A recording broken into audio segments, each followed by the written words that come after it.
When you open your eyes, you see a world that is older than time itself. It is damp, dark, and full of life that doesn't seem quite right. It's the richest air you've ever breathed. It's full of oxygen and the smell of death. You're not in a forest. You're in the engine of evolution that breathes and beats. The Carboniferous Period is here, and every leaf hides an old thing. Every shadow moves. And the kings of this world aren't dinosaurs but horse-sized bugs. You don't belong here. You're here now, though, and every step you take brings you closer to them. You wake up in a swamp, and a dragonfly, the size of a hawk, hovers over you. It's hot and sticky when you wake up, and your hands hit the black spongy floor. It's not dirt, it's peat, which is layers of dead plants that have broken down. It's thick, like syrup, and the air feels different when you take your first breath. Plush, denser. As the air fills your lungs, it feels a little like fire. It's 35%, which is almost twice as much as you're used to.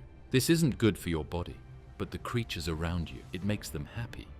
Something stirs above you. A shadow zips past your peripheral vision. You look up, and your heart stops. A dragonfly the size of a seagull hovers in midair, wings beating so fast they blur into silence. Its body is longer than your forearm, sleek and segmented, with giant bulbous eyes that catch the sunlight like glass marbles. This is Meganeura, one of the largest known flying insects to ever live. Its wings stretch nearly 3 feet across. You watch the veins running through them like stained glass scaffolding. This isn't some prehistoric exaggeration, it's real, and it's looking right at you. You duck instinctively, your movement slow in the heavy, humid air. The dragonfly flits to a nearby tree-sized fern and perches on it with an almost mechanical twitch. It doesn't care about you. Not yet. Its compound eyes are scanning for smaller prey, other insects, even small amphibians. You take a step forward and realize just how alien this place feels. The ground squishes. Everything smells like rotting bark and fresh mold. It's not a forest like you know it. It's a swamp. And it goes on for miles. Towering lycophytes, club mosses, rise 100 feet high, their trunks thin and straight, topped with feathery fronds. No flowers, no fruit, just spores and scale-like leaves. Meganeura flutters again, launching into the air with silent power. Its wings aren't like those of modern dragonflies. They're thicker, stronger, supported by the elevated oxygen levels that fuel its muscles with supercharged energy. That's the key to why it's so big. Insects don't have lungs. They breathe through tiny holes in their exoskeletons called spiracles.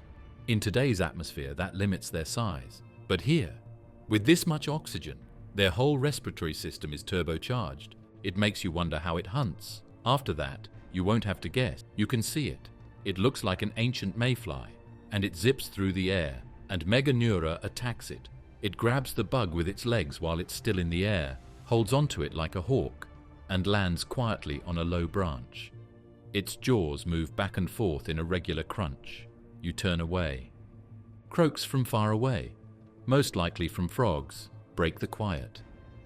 There are no birds here, no animals, few survivors with cold blood, and some animals that haven't changed into their final forms yet. You feel like you're on the outside of a test version of life. One is still being fixed. The buzz of wings returns. This time it's not just one dragonfly, it's 3, maybe 4. They're patrolling their territory, maybe competing, maybe mating. There's no way to tell from here, but their presence tells you this isn't just an insect's paradise, it's their empire. It wasn't always the Meganeura that was in charge. The air levels would drop eventually, but you wouldn't know it right now. It would change the mood.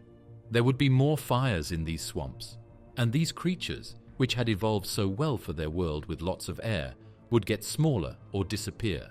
But for now, they rule, not just as big bugs, but also as very good hunters, created by the right balance between genetics and the surroundings. You are hunched over a large downed leaf that looks like a boat. Above you, Meganeura's clear wings move through shafts of sunlight as it follows its sky paths. It doesn't think of you as food. You're too big. Why you're breathing too easily, and that's a problem. It feels like too much when you take another big breath. You can barely breathe as the air fills your lungs. Every breath you take feels thick and almost artificial, like the air is pushing in on you. Yes, it is. The year is roughly 310 million years ago. and the atmosphere you're in holds about 35% oxygen. For comparison, the modern Earth you know runs on 21%. That difference might sound small, but inside your chest it's everything. You start to feel it in your limbs, like your body is on overdrive. Your heart races faster than usual, your muscles twitch, your head feels just a little too clear. It's not adrenaline, it's chemical reality. You're breathing air too pure, too saturated. In a human body, this would cause oxygen toxicity over time. But in this ancient world, you're not the species it was built for. You're in a world that was made just for something else. The bugs, they're everywhere. Not only because it's hot and humid, but also because this oxygen-rich area got around their biggest problem. See, insects don't have lungs. They rely on a system of air tubes called tracheae that run through their bodies, delivering oxygen directly to their tissues. They don't pump blood to carry oxygen the way vertebrates do. Instead, they let the air do the work. In modern Earth's atmosphere, there's a size limit, too big, and not enough oxygen diffuses through their tracheal system. That's why today's dragonflies only have wingspans of about 4 inches. But in the Carboniferous period, the rules were different. More oxygen in the air meant more could diffuse through their bodies faster and deeper, and that broke the size ceiling. That's how you end up staring at a meganeura with wings wider than your torso, and millipedes as long as cars slithering just beneath the leaf litter. You feel sweat trickle down your back. It's not just the heat, it's your body overcompensating. Breathing this air is like running on a turbocharged engine, one it wasn't built for. You move slowly through the dense undergrowth, every step crunching over decaying plant matter. All around you, life is evolving under strange rules. Amphibians grow larger. Reptiles begin testing the land. But it's the arthropods, centipedes, scorpions, and dragonflies that dominate this stage. And they don't just survive here, they thrive. In this supercharged atmosphere, everything burns brighter, literally. You notice it when a bolt of lightning cracks far in the distance. The sky flashes, and for a moment, the treetops shimmer with danger.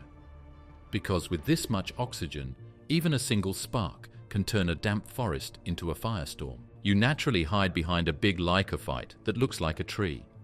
Like old trees, its stem is scaly and hollow. There is no wood or ring on this one. It looks more like a huge stalk and sheds spores instead of seeds. These plants don't flower or produce fruit, but they grow and die quickly, building up thick layers of flora that keep the atmosphere stuck in its own loop. That's where all the oxygen came from. The land is packed with plant life that grows, dies, and piles up into swampy layers. Over millions of years, those layers create coal beds, what future humans will one day burn for power.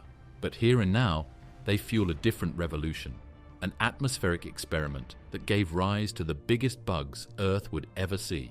You step carefully across a mat of moss, trying not to sink into the soft earth. You know what's happening. Oxygen builds, insects grow, but only for a moment in Earth's long story. Eventually, that oxygen bubble will collapse. The climate will shift, fires will rage more often, amphibians will retreat, insects will shrink. That hasn't happened yet, though. You're walking right through the middle of it now. It's the golden age of bugs, a world where being able to breathe too easily is not a gift. It's a sign, an alert. You can't change in this world. The world around these bugs has changed over time. They're getting stronger with every breath you take.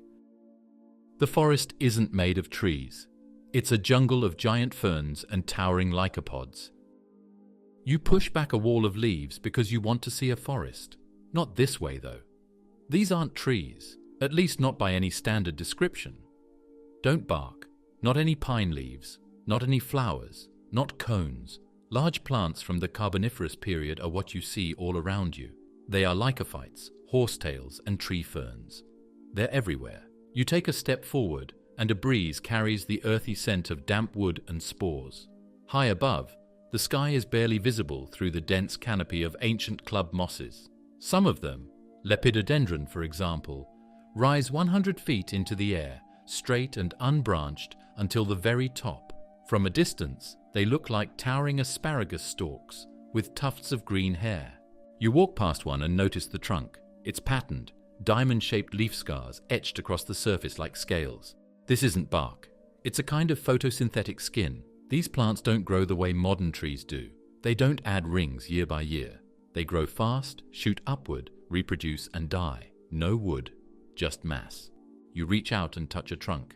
It feels soft, almost hollow. That's because inside, many of these plants are built like straws, giant tubes with minimal structure. Their strength comes from sheer size and water pressure. Once they die and collapse, they become part of the swampy floor, layer upon layer of plant matter destined to become coal. You glance around and realize this jungle is more vertical than horizontal. Space is limited, so everything fights for height. Tree-sized horsetails called calamites grow beside the lycophytes, each jointed segment stacked like bamboo, their feathery branches arranged in rings. On the ground, massive ferns unfurl leaves longer than your arm span. There are no flowers here, because they haven't evolved yet. Everything reproduces through spores, floating like dust through the air. You see it now. Thin clouds drifting through beams of filtered sunlight. Spores. Millions of them. Breeding is a numbers game in this world. No bees, no pollination, just wind and chaos. But it works. In fact, it works so well that this swamp churns out more plant biomass than anything Earth has seen before or since. It's also quiet. Very, very quiet. There are no bird calls, no animals make noise. There shouldn't be any moving leaves from mice. There was only the soft hum of bug wings, the croak of an amphibian from a distance once in a while, and the whisper of leaves moving in the wind. You notice something strange. The floor isn't really soil. Not like modern soil anyway. It's wet, black, and springy. That's because real soil, the kind that forms from decayed plant matter and mineral interaction, hasn't fully developed yet. Instead, you're walking on a massive sponge of organic material, rotting vegetation stacked for centuries. It sinks slightly under your weight. You don't trust it. Because this forest isn't just a carbon factory, it's a trap. When plants die here, they don't decompose easily. The swamp is waterlogged and acidic. Microbes can't break things down quickly, so instead of rotting, the plants get buried, pressed, layered, compressed over millions of years. That's where coal comes from. You take a step back and look at how big it is. This forest wasn't made for animals like you, it was made for a different world. Scale is more important than complexity in this case. One where the plants don't just stay alive, they take over. They change the weather, make it more likely for fires to happen, and hide their own dead under them.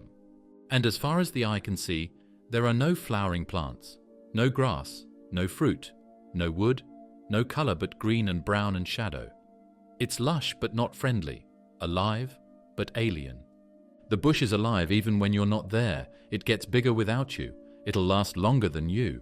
You can feel it building the foundations of your future as you walk on it, one broken layer at a time. You hear something in the leaves, and it's got too many legs. The crunch underfoot stops, but something else keeps moving. You freeze, scanning the undergrowth. The ferns twitch, but there's no wind. The peat beneath you quivers. You want to believe it's just your imagination, but it's not. Something is crawling, and it's heavy. You take a cautious step backward, and then, there, from beneath a curtain of moss and root-wrapped logs, it emerges. At first glance, it looks like a log come to life. Then you see the shimmer of segmented armor, legs moving in precise waves, and two antennae testing the air like slow, deliberate feelers. It's not a dream. It's Arthropleura, the largest invertebrate to ever walk the earth. This one stretches more than 6 feet long, maybe 8. Its body is flat and wide, made of armored plates that click together as it moves. Dozens of legs carry it forward in a smooth ripple. It's not hurrying. It doesn't need to. Nothing hunts Arthropleura, and that's because nothing's big enough. This isn't a predator, it's a herbivore, but that doesn't make it harmless. You stay perfectly still as it passes within feet of you. Its mandibles probe the ground, possibly feeding on decaying plant matter, mosses, or even fungi. Scientists still debate its exact diet, but whatever it's eating a lot. To sustain a body this size, it has to. It tells you everything you need to know about the world just by looking at it. Because the air in the Carboniferous is so highly oxygenated, Arthropleura can have the body shape it does. It takes less work to move air through a body that doesn't have lungs when there is more oxygen. Modern arthropods can't get too big because diffusion through their exoskeletons isn't very good. Not here, though. Here, size isn't a problem, it's an advantage. You crouch low and watch as it navigates the forest floor, gliding over thick mats of ancient mosses. Each step leaves a subtle impression in the peat. You notice it doesn't have eyes like yours, just simple light-detecting organs.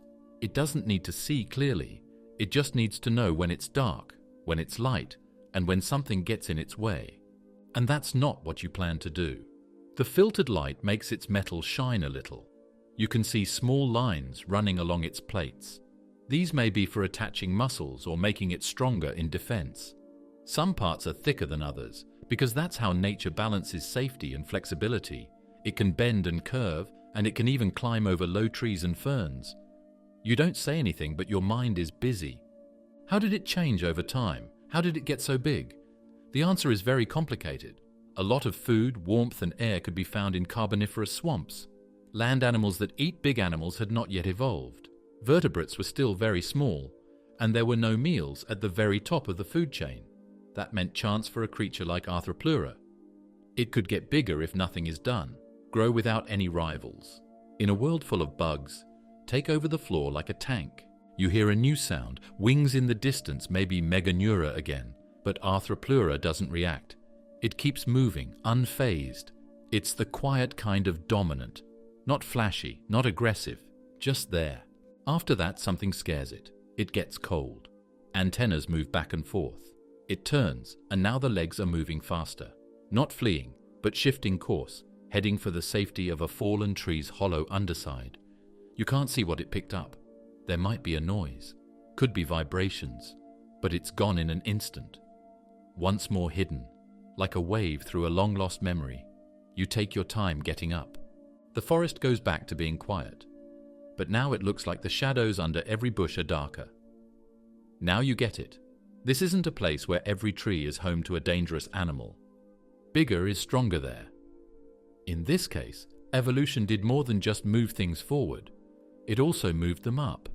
You're just now starting to understand how many legs this world has. The skies are full of wings, but none of them belong to birds. It's a strange fluttering sound that you hear before you see it. It sounds like cloth flapping slowly. You take a look up. The sky is alive too. Not when birds are around, not when bats are around. They haven't changed yet. That's a lot of bugs that you can see. As beams of filtered sunlight hit their wings, they sparkle like etched glass as they fly through the air. You duck as one swoops down less than you thought it would, and for a split second you can see its whole body. Another Meganeura. But not alone. It's joined by a fleet of other airborne creatures, prehistoric mayflies with delicate, glittering wingspans nearly as wide as your shoulders, and robust, armored beetle-like flyers that thrum through the air with the sound of tiny engines. They hover, dart and dive, navigating a windless sky thick with moisture and scent. You instinctively hold your breath, not out of fear, but awe. There's no sound like this in the modern world. These wings don't chirp, they slice. This is not a gentle forest filled with birdsong. It's an airspace controlled by prehistoric helicopters. You crouch behind a club moss and watch two Meganeura circle each other. They aren't dancing. This is aerial warfare. One lashes out with its legs mid-flight, trying to knock the other off course. Their wings beat too fast for your eye to track, but you hear the crackle of impact. They don't hurt each other, not now. They split up and run to different ends of the space. They own this area. Meganeura is one of the most well-known fossils from the Carboniferous period. It evolved to use the high oxygen atmosphere in a way that no other animal hunter could. It flew quickly, even though its wings were very long, nearly 3 feet from tip to tip. Because of this, it was one of the swiftest hunters of its time. It probably caught other bugs in the air and attacked them with strong legs that had sharp spines for holding food. Today, dragonflies are marvels of aerodynamics. They can hover, glide, and reverse in mid-air. But Meganeura? It did all of that, just on a scale that defies modern imagination. And yet, it wasn't alone. You spot another flyer, smaller than Meganeura, but still impressive by today's standards. It could be a Paleodictyoptera, one of the many extinct orders of primitive insects. They had extra winglets on their thorax, giving them a six-winged profile. It's possible they couldn't fold their wings, so when they landed, they looked like living kites plastered to the ground. These insects filled a sky without competition. No birds, no pterosaurs, no bats. For tens of millions of years, the skies were theirs, and theirs alone. You notice how little sound they make. Unlike birds, which vocalize constantly, these creatures operate in silence. The hum of wings is mechanical, unnerving. You realize just how much sound defines comfort in your world. But here, silence reigns, and when it's broken, it means something is near. A sharp buzzing sound goes by your head. Without thinking, you duck. That wasn't a threat to you, it was a threat to something smaller. One of the flying predators falls into a thick cloud of smaller bugs and then disappears with its catch.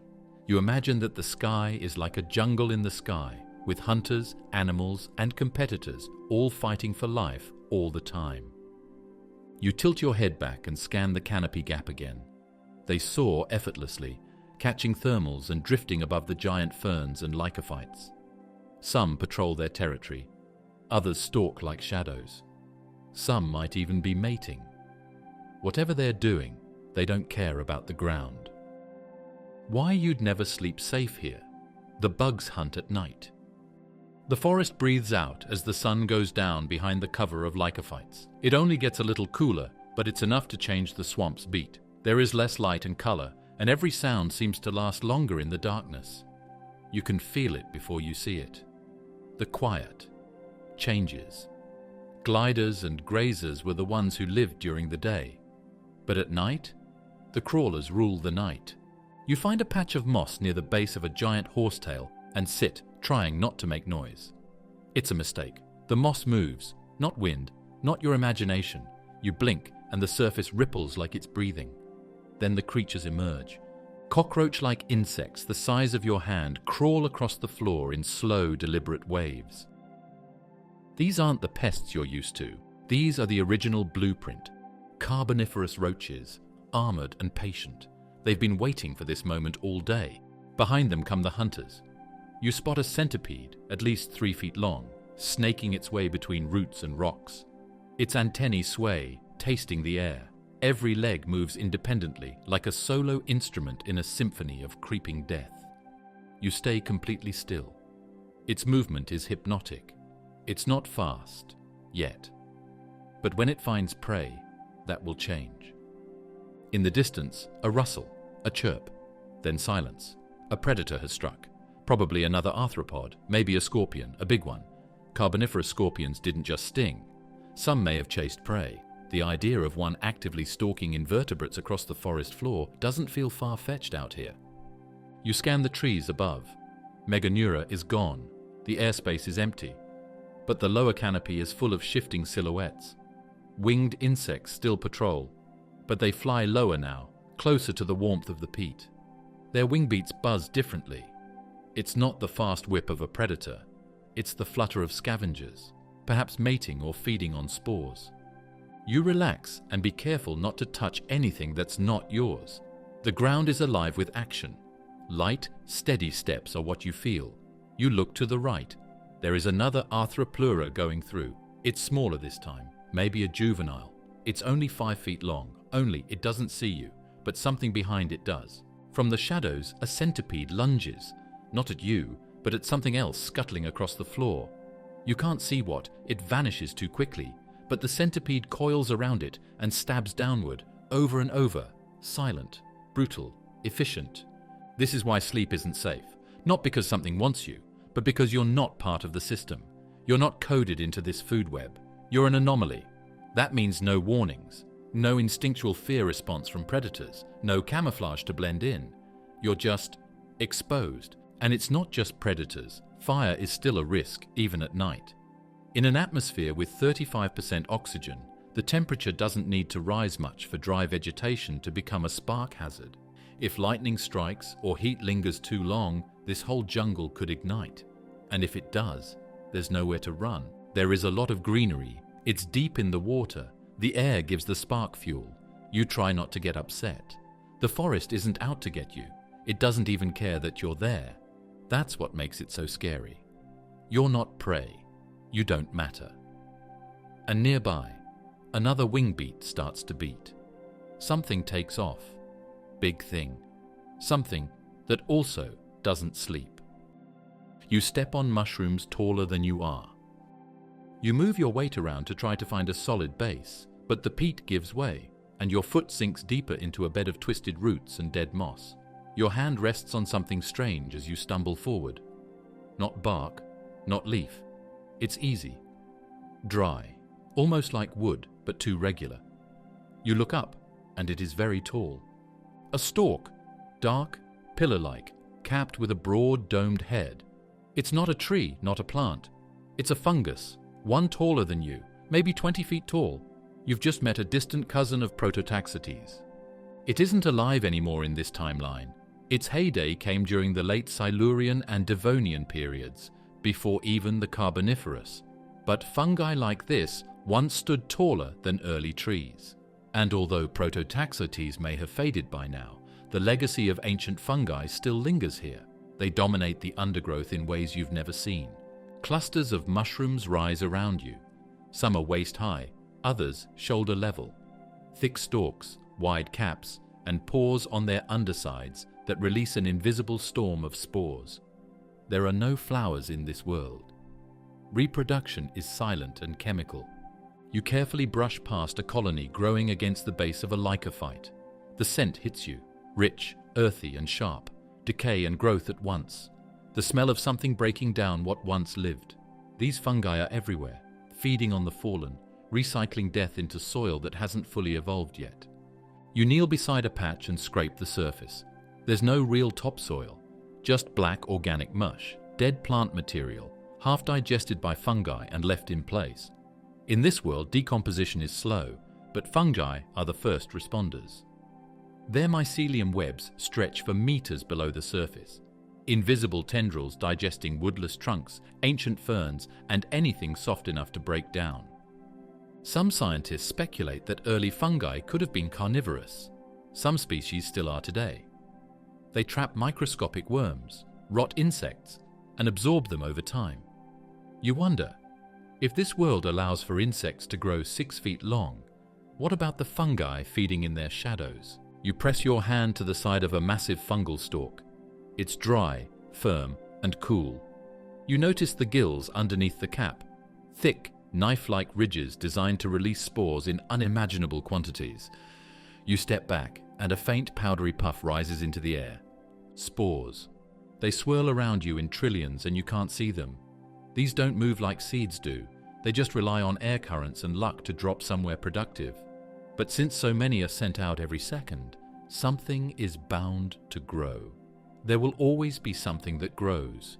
You don't feel by yourself, not because someone or something is watching you, but because the ground feels aware. Every tree that falls here turns into food. Every living thing that dies is turned into a base. These mushrooms don't move, fight, or chase. They wait. They never stop. Small white caps stick out of the muck at your feet. You're sure they weren't there just now. They were not there. They're here now, though. Clusters, colonies, whole generations in one time. The warm and wet weather has sped up the growth here, the ideal preschool. You look up at the taller mushrooms once more and imagine a world where they're the dominant structure. Not trees, not towers of stone or steel, but stalks of living, feeding tissue. How you'd survive or die in an atmosphere that makes fire a death sentence. It's hot and sticky outside, and you wipe the sweat off your forehead and look up, hoping for clouds, shade, or anything else that will help you beat the heat. The sky is still bright, the air is still heavy, and the pressure in your chest hasn't gone away. It's not just the warm weather. The air does it. 35% of the atmosphere is made of it, more than your body was ever meant to handle. Every breath feels like you're breathing pure fuel, and in a way, you are. You stumble over a fallen lycophyte, Its trunk split and dry after weeks in the sun. Its fibrous core crumbles at your touch. All around you are dead leaves, dry moss, thick mats of plant debris that haven't yet decomposed. Because of the lack of efficient fungi and microbes in some regions, organic matter here tends to build up instead of breaking down. And that build-up, it's Tinder dot, you feel like starting a fire dot. Even if you just hit two rocks together, dot no comma, you don't quote T dot, since you already know what will happen. In a world with too much air, flame acts differently than it does now. It doesn't flicker and move around dot. It jumps. The combustion rate is faster, hotter, more explosive. A single spark here could cause flames to race up the trunks of 100-foot-tall plants in seconds. The forest canopy, thick, dry, and laced with resinous compounds, could ignite like gasoline-soaked paper. Even lightning, during Carboniferous storms, could send entire swamp regions into infernos. You couldn't get away from it. There aren't any fire breaks. There should be no empty fields. For miles, all you could see were walls of plants. Scientists think that the Carboniferous' high oxygen levels weren't just good for big bugs and frogs, but also bad for putting out fires. There are fossils of charcoal layers buried in old coal beds that show that wildfires did happen often. You crouch down near a small clearing and imagine what a firestorm here would look like. No warning, no sirens, just a sudden roar, heat that strips the moisture from your lungs in a second. A rolling wave of flame devouring everything in its path. Plants, insects, animals, even the very air you'd need to scream. You wouldn't stand a chance. And even if you did escape the initial flames, the aftermath would be just as deadly. Smoke in a super-oxygenated atmosphere would spread fast, choke fast, kill fast. If you survived, you'd emerge into a forest stripped bare, trees burned to ash, ground scorched into glassy crusts of carbon, a void of black where once stood a green empire. But here's the catch. The forest comes back every year. The Carboniferous swamp isn't just prone to fire, it likes fire. The environment grows back after every fire and every carbon-rich deposit, quickly. These plants don't need seeds because they grow from spores. It doesn't matter what season it is, they cover the ground with trillions of tiny spores, and new shoots appear from the ashes in just a few days. Life restarts itself like a program that was made to last forever. You breathe in again, slower this time. You try to adjust to the idea that oxygen, something you thought of as safe, could be the most dangerous element in this world. You find the first vertebrate that can live without water, and it's watching you. You stop at the edge of a muddy bank. The smell of algae, bark, and decaying matter is thick in the damp air. The ground moves around under your feet and then gets solid. There is a difference. This place is dry. Not completely dry, but dry enough. You kneel, brushing your fingers across the soft earth. Tiny lizard-like footprints mark the surface, barely visible. You follow them with your eyes until they vanish into a tangle of low ferns. Whatever made them didn't slither, it walked. And then you see it. Perched halfway up the log, frozen in place, its eyes locked on you, a creature you don't recognize. It's small, about the length of your forearm, with stubby limbs, webbed feet, and a wide, flattened head. Its skin glistens slightly in the low light, not scaled, not smooth, something in between. It blinks, but not quickly. That's when it hits you. This person doesn't just live in the water. This is one of the first real amniotes on Earth. A leader. A vertebrate that doesn't have to live in water its whole life. It changes the game. This little animal has done something very important in a world where frogs are still in charge. It has laid eggs on land. You take a quick look around the bushes.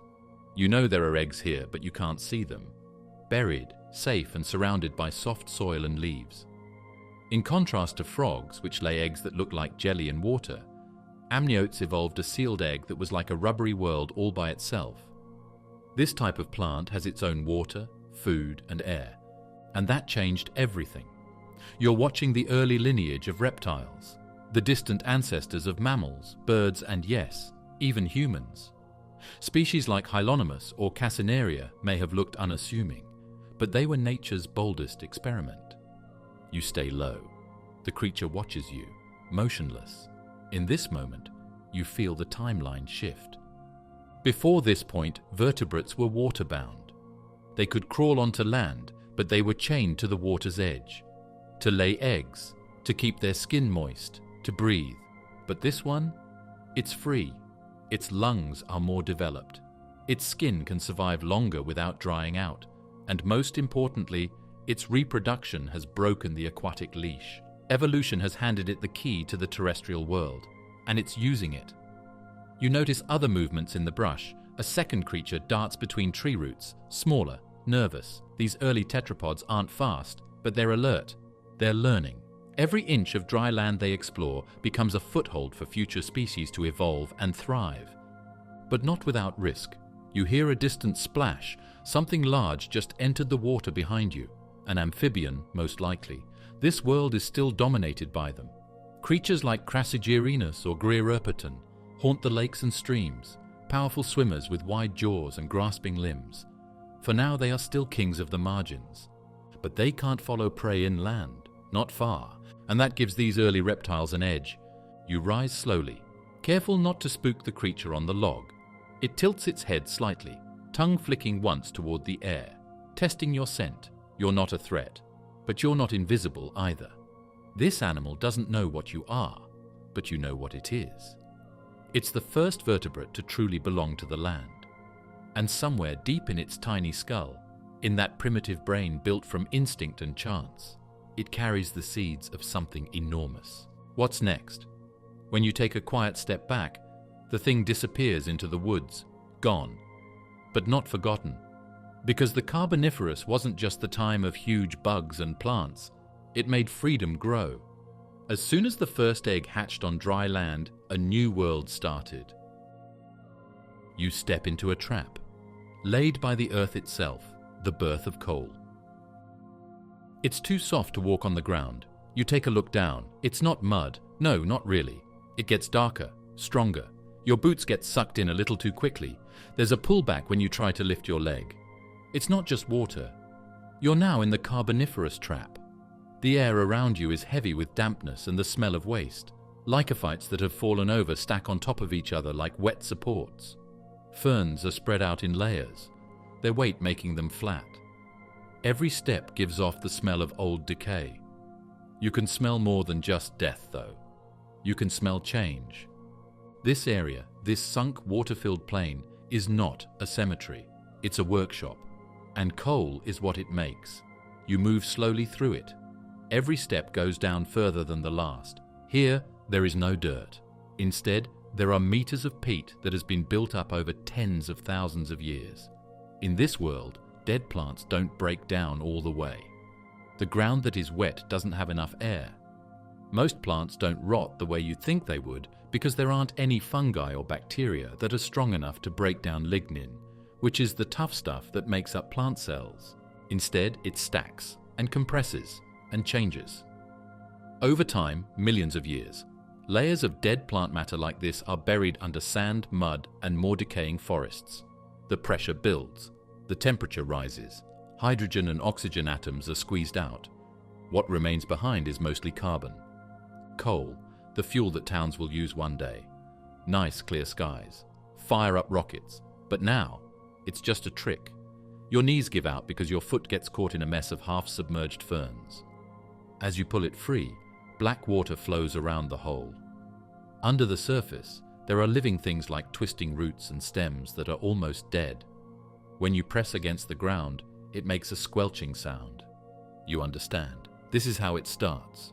You're standing in a future coal seam, a deposit so dense with carbon that millions of years from now, it will power the Industrial Revolution, be mined, burned, released, its ancient oxygen pumped back into the air, its carbon returned to the sky. But right now, you're sinking into it. You reach for a branch and haul yourself out of the pit. Nearby, a fallen lycophyte trunk has split open, revealing its hollow core. Inside, white fungal filaments have begun creeping across the pulp. A slow war between growth and rot. It won't win for thousands of years. The Carboniferous didn't create just one of these traps. It built them everywhere. Massive swamp systems covered what is now North America, Europe, and parts of Asia. They formed over millions of years, flooding and drying, dying and regrowing. And with every cycle, new layers were added, crushed, preserved, compressed. You step onto firmer ground. Behind you, the swamp gurgles. You know now, the forest isn't just growing, it's planning. Each dead leaf, each collapsed fern, each drowned tree is part of a quiet process, a long game. Not for survival, but for transformation. The atmosphere's oxygen surplus is directly tied to this. The plants keep pumping it out, and nothing breaks them down fast enough to slow it. It's a runaway engine. More growth, more death, more burial, more coal. You glance down at your hands, covered in black slime, and realize you're not walking through a forest. You're walking through a fuel line, a system so vast and so efficient it rewrote Earth's future, and you just stepped into its beginning. Why you'd struggle to run? The mud is ancient, and it clings like a curse. When you take a step, you almost lose your boot. The ground doesn't act like it should. It's not strong. It's not even soupy. It's living, sticky, thick, and not going away. You try again, this time moving 1 foot forward and 1 backward to get free. It kind of works. You're no longer going. You are arguing. This isn't modern mud. It's carboniferous substrate, a strange blend of waterlogged peat, decaying plant matter, and soft sediment. You're walking across what will someday become fossil beds, coal seams, and shale layers. But right now, it's just ancient quicksand with ambition. You look down. The peat is dark brown, almost black, and glittering with trapped spores and broken fibers. It gives way easily at first, but as you sink deeper, it resists. It doesn't want to let go. That's because it's packed with organic material that's only half decayed. The lack of oxygen in the swampy soil slows decomposition to a crawl. What's under you isn't rotting, it's fermenting. Every step releases methane bubbles, tiny pops under your foot. The smell is sharp, sour, and strangely sweet, like rotting compost mixed with tar. This isn't a place where you can run. It's barely a place where you can stand. Your weight works against you. The more pressure you apply, the more the ground pushes back. Think of something bigger than you, as in Arthropleura, or an animal that is as big as a crocodile. How do they get across this awful floor? Be careful. They have long, flat bodies. Their weight is spread out. Their arms and legs are close to the ground. They didn't get grace from evolution. It gave them surface area. They glide where you trip. Because they've changed more, they sink less. You're weak, top-heavy, and only have 2 legs. You take another step and fall to 1 knee. Your hand splashes into the mud, and it grips you like glue. Threads of moss and decomposed frond wrap around your fingers. You try to pull free, and it fights back. Not hard, but enough to make you panic. And that's when you realize something else. The forest floor isn't flat. It's a 3-dimensional trap. Tree trunks rise like towers from mounds of rotting root. Ancient log jams block your path. Fungi sprout from dead limbs like spikes. Pools of standing water wait to swallow ankles, knees, entire legs if you're not careful. It's not just wet. It's engineered to hold you. You drag yourself to a thicker patch of moss and catch your breath. It's dry enough to support your weight. For now. But that feeling of the earth resisting every step doesn't leave you. It's psychological now. This world doesn't want you fast. It wants you slow, because that's how it moves. The Carboniferous is a slow-motion ecosystem. Plants take days to open fronds. Fungi bloom overnight but rot for weeks. Insects drift like paper. Predators strike, then wait. Are you running? You're getting in the way. The ground doesn't like it when you do that. Far away, you hear a splash. It's a big body moving through one of the deeper ponds, maybe an amphibian, or even worse. You don't need to check, since you know the truth. The moment you realize, you're just prey in a world of giants. You freeze. Not because you heard something, but because you didn't. No birds, no mammals, no reassuring background noise of anything remotely familiar. The stillness is deafening. You glance around, but everything looks the same. Towering lycophytes, dripping moss, ferns as tall as a man. And yet, something feels wrong. That primal itch on the back of your neck. It's not lying. You take a step, and something else moves at the edge of your vision. Fast, low, gone before you can fully register it. You stop mid-stride. Your breathing grows shallow. You aren't alone anymore. But that's not what scares you. What scares you is how big everything is. You can feel the bug's legs on the branch above you. They are that long. Its eyes shine gold and green. You can see its sensors moving toward you. It's not scared. It doesn't take off. It's looking at you, maybe just curious, or doing the math. A few feet away, a beetle-like creature trundles through the underbrush, armored like a tank, nearly 2 feet long. You could swear it looks right at you, not with intent, but with indifference. After that, you realize what you need to do. You're not the most dangerous animal here. You're not even in the middle of the food chain. You're not inside it. You don't belong in this world. Your bones aren't strong enough. You have too little skin. 21% air is what your lungs were made to handle. The world where you learned to fight or run away was full of dogs, not monsters with wings. At every level, you're not as good as them. You get down on your knees to make yourself look smaller. It's not helpful. Something above you moves, slowly at first, then faster. A meganeura, wings stretching nearly 3 feet across, locks onto a smaller insect and snaps it from the air mid-flight. You flinch as it lands nearby, mandibles clicking, feeding without pause. A dragonfly in your time might rest on your finger. This one could break it. And yet, it's not even the biggest thing here. You hear rustling behind you, slow, rhythmic, and too many legs. You don't need to turn. You know it's another Arthropleura, a full-grown one, as long as a car. Hundreds of legs moving in waves, churning the ground beneath it like a living centipede conveyor belt. It's not interested in you. That makes things worse. People aren't even scared of you enough to hunt you down. As you climb up on a downed tree to get a better look, your stomach starts to turn. In the open across the way, a big frog is lying down next to a pond. Wide, short body, strong legs. Open your mouth just enough to see rows of primitive teeth. They are in charge of the land-water edge. They might be eriops or something related. In their world, you're easy prey. Not a shell, not poison, not claws. And then, something really big moves in the distance, too big for details. A shape, a shadow, a weight in the world you can't see, but can feel.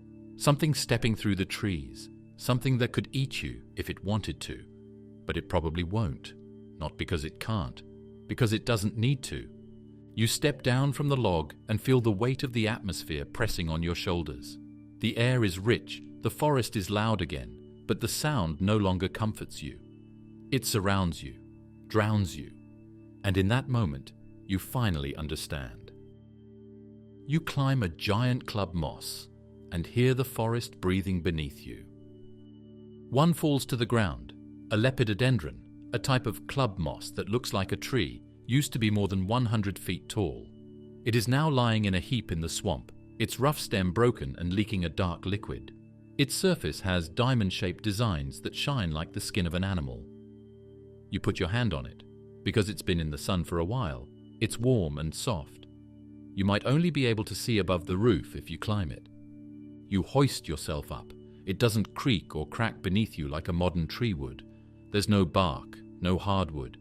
This thing grew fast, built like a hollow tube, filled with soft tissue and water-conducting cells. It's not wood. It's pressure-held scaffolding. You climb slowly, careful not to sink your weight too deeply into the fragile exterior. As you rise above the ferns, something strange happens. The sound changes. At first you think it's wind, but it's not. It's pulsing, deep, rhythmic, a low hum rising from the swamp floor, not from one direction, but from all of them. You pause, place a hand against the surface of the moss. The tree is vibrating, not because of insects or weather, because the entire forest is alive, in motion, in communication, in respiration. Beneath your feet, root systems stretch in every direction, drawing up water, pushing out oxygen, exhaling gases like lungs. Stomata in leaves and stems open and close in response to humidity and light. It isn't mechanical, but it's close. You go up higher. Your face is brushed by long, fluffy fringes that spread out from the trunk's tip like an ancient umbrella. You stand next to them and look out. All of a sudden, the forest appears. It goes on and on. A sea of green made up of horsetails, tree ferns, and club moss. Not any flowers. No change in color. There were only tall, repeating towers of growth held together by vines, fungi, and the thick haze of humidity. As the sun moves across the sky, the canopy moves a little, bending and adjusting. And below, those breaths. Not a figure of speech. The ecosystem breathes out air at levels that your body is still getting used to. The mood is being made right now by this forest. Each leaf, every stalk. You look down and see spores drifting upward in lazy spirals. Dust from the floor below, rising into sunlight like pollen made of chalk. The trees around you aren't just reaching for the sky. They're filling it with air, with life, with danger. You lie down on the leaves and look up at the fuzzy light. This club moss makes you wonder how long it will live. Decades? Many years? Not long enough. Because these woods grow very quickly, way too fast. The cells in them are soft. They don't live long. But they only have one job. Quickly turn sunshine into carbon. Put it away, put it up, bury it, then make room for more. You close your eyes, and the hum of the forest becomes clearer. Not just wind or leaves, but something deeper. The tremble of millions of tiny processes, water moving up through capillary tissues, gases filtering out, mycelium threading through root webs. It's not quiet because it's dead. It's quiet because you're too fast to hear it. And for a moment, perched high above a world that doesn't care if you exist, you realize the forest is breathing, and you're inside its lungs. You catch a glimpse of the first trees, and they're already dying. As you sit on the dead club moss, you look out over the distance and notice something. Inside the park, past the endless fields of ferns and lycophytes, there is a break in the green, more of a shadow, a change in the texture. You climb down carefully, boots squelching as you hit the forest floor again, and make your way toward the anomaly. The air changes as you move, less humid, cooler, shaded by something different. You push past dense undergrowth and step into a clearing that feels wrong. These plants are no longer standing straight up. They're breaking down. In the middle of it all is a group of giants that are bigger, wider, and more unusual than the club mosses and ferns you've seen before. They have bigger stems that are lined with rough, woody bark instead of scales. Their stems are spread out like arms made of bones. You've found the first true trees, but they're in trouble. These are progymnosperms, specifically something like Archaeopteris. Part fern, part seed plant, and among the earliest trees with real wood and extensive root systems. Unlike the hollow lycophytes, these organisms built themselves from the inside out, layer by layer, like modern hardwoods. You approach one and press your palm against its bark. It's rough, real bark, the kind that cracks, flakes, and protects. This tree didn't grow in a rush. It grew with purpose, designed to live longer, stand stronger. It's a prototype, the ancestor of oaks, maples, redwoods, but its leaves are brown. You look up. The crown is thinning, limbs are breaking. A slow rot eats at the core. The tree leans slightly, roots exposed, as if it's trying to pull away from the swamp it grew into. It's going down. It's not the only one either. All around you, these early trees are having a hard time. Not because of being sick, due to changes in the world. The Carboniferous time was lush and full of air, which made it perfect for plants to grow quickly. But things are beginning to fall out of balance. The dirt changes as trees like these get bigger and their roots go deeper. They pull water in different ways. They block the sun from the shorter plants. They change the environment where they grew up in the process. Some scientists believe this shift toward rooted, woody trees contributed to the drawdown of atmospheric carbon dioxide, triggering a cooling event. Ice caps begin to form, sea levels drop, swamps shrink, and forests like this, they become battlegrounds. The older plants, the fast-growing lycophytes, start to lose space. The new trees don't spread spores the way they do. Instead, they drop seeds, a revolutionary advantage, but slow to start. Fragile, vulnerable. You kneel beside a seedling, barely an inch tall, a future titan if it survives. Around it, the forest floor is shifting, soil is forming, Real soil, not just peat. Earth mixed with minerals, broken down by roots and fungi. This is evolution's slow grind at work. But what about the air? It is also changing. When carbon dioxide levels go down, temperatures around the world go down. The level of oxygen is still high, but it won't last long. The fires get stronger. Seasons that are dry last longer, and the trees start to die off in waves because they can't change fast enough. You touch one of the fallen trunks, its rings barely visible, its core softened by decay. A creature scurries out from beneath the bark. Life moves on, life always does, but you feel the weight of the moment. These were the pioneers. They reshaped the planet, and now the planet reshapes them. You step back into the green, past the dying giants, and look toward the horizon. Somewhere out there, the next ecosystem is waiting, one built on different rules, new species, new survivors. You survive the storm. But the lightning starts a fire that never ends. It gets heavier than normal in the air. You stop moving. There is silence. Not quiet like a bush. There is no tension. Even bugs stop for a moment. The tree's branches are still. It's not sunset that makes the sky gloomy. It's something darker and meaner. Before it hits, you can feel it in your gut, and the hairs on your arm stand up from nowhere. Then the first flash. A white-blue streak slices across the sky, blinding in the dim forest light. It doesn't strike far from you. The thunder follows almost immediately, low and rolling, but building like a train that never arrives. You take shelter beneath a collapsed lycophyte, ducking into the hollow trunk. Rain starts. Not drizzle, sheets. Warm, hard, fast. The kind that turns dirt to rivers in seconds. You curl into yourself, trying not to breathe too deeply. But even here, the air feels wrong. Ozone. You know what it smells like. The electric tang of particles that are charged. The smell of a sky that has cracked open. Then it takes place. More of a strike this time. A dry area of the grass floor catches fire. Not even a blink. Not the light of a lamp. A loud bang. In an atmosphere with 35% oxygen, fire doesn't crawl. It leaps. It consumes everything. Faster, hotter, louder than anything your time has ever known.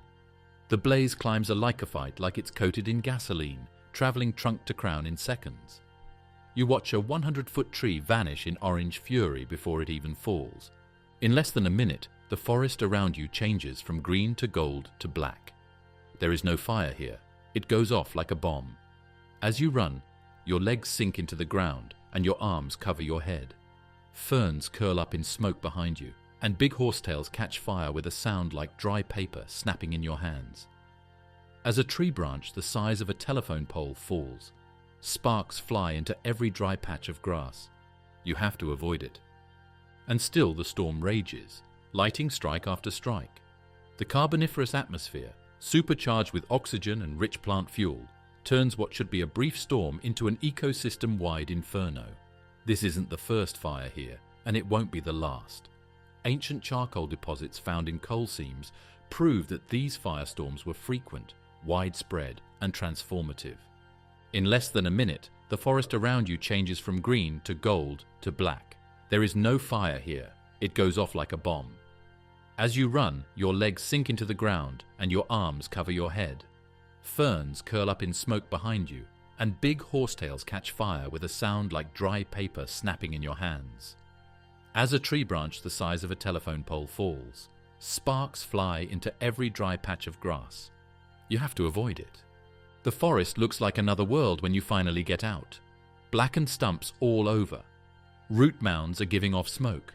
The ash is falling like snow. Still, life moves beneath it all. The seeds are already floating. Ferns uncurl from stems that are covered in soot. Early plants that get used to fire will grow again in a few days. The trees in this forest know the beat. Grow, burn, and rebuild. But you? You're just a guest. You made it through the storm. What about the fire? It keeps going. As you escape, you realize this world built the future, one layer of coal at a time. You slip and fall on ash. The smoke and char in every breath you take are thick, but the fire behind you is finally going out. What remains is not destruction, but foundation. The landscape is a smudge of black and grey, with trees that are on fire, ferns that are only half burned, and lycophytes that have fallen over and are now just twisted carbon scaffolding. You look back once and then forward again. The past won't go away, but the heat will. Beneath your feet, something extraordinary is happening. You can't see it, but you feel it.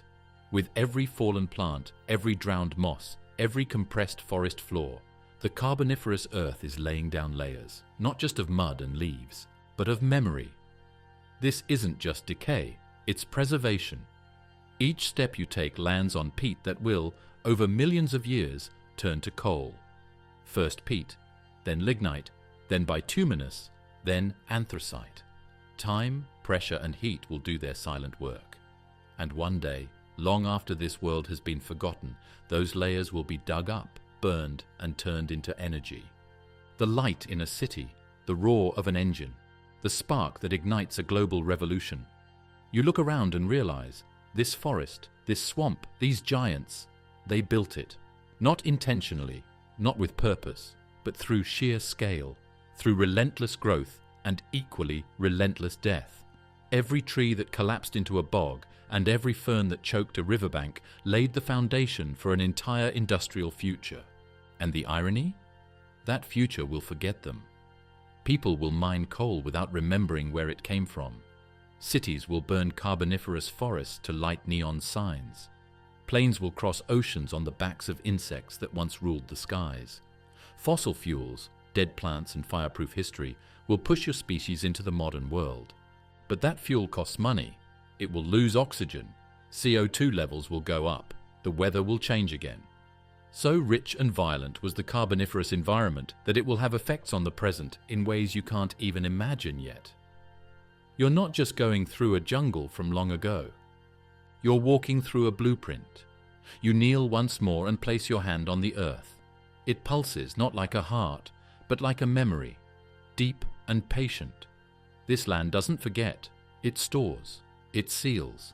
It holds tight until it's ready to speak again. And someday, when a drill bores down into this exact spot, someone will release the gas trapped beneath your feet. You just walked through a world full of giants, fire, and lost power. It was a world that never really went away. It just sunk beneath your feet.